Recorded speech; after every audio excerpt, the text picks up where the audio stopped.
బ్రిటన్లో మరో బ్రేకింగ్. ఒడిశాలో భారీ ప్రమాదం జరిగింది. వంతెన నిర్మాణ పనుల్లో ఈ ప్రమాదం జరిగింది. కటక్లో నిర్మిస్తున్న ఓ బ్రిడ్జ్ స్లాబ్ కుప్పకూలింది.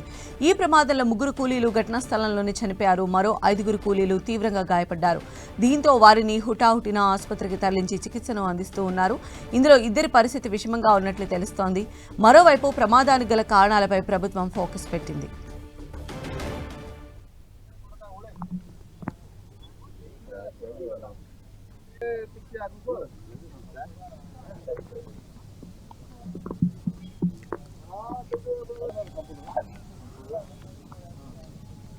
సో ఒడిశాలో చోటు చేసుకున్న భారీ ప్రమాద దృశ్యాలు మనం 10 టీవీ స్క్రీన్ పైన చూస్తూ ఉన్నాము.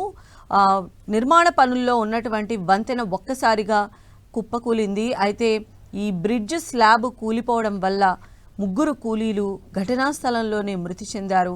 మరో 5 కూలీలు తీవ్రంగా గాయపడ్డారు. అయితే గాయపడిన వారిని వెంటనే హుటాహుటిన హాస్పిటల్కు తరలించి వారికి చికిత్సను అందిస్తూ ఉన్నారు. అయితే ఈ గాయపడిన వారిలో కూడా 2 పరిస్థితి విషమంగా ఉన్నట్లుగా తెలుస్తోంది. అయితే మరోవైపు ప్రమాదానికి గల కారణాలపైన ప్రభుత్వం ఫోకస్ పెట్టింది. ఇప్పటికే అక్కడికి పోలీసు ఉన్నతాధికారులు కూడా చేరుకోవడం జరిగింది. ఈ నిర్మాణంలో ఎలాంటి లోపాలు ఏమైనా ఉన్నాయా, అసలు ఈ నిర్మాణం కూలిపోవడానికి కారణం ఏంటి అనే వివరాలు అయితే ప్రస్తుతం పోలీసులు దానికి సంబంధించిన వివరాలు సేకరించే పనిలో ఉన్నారు.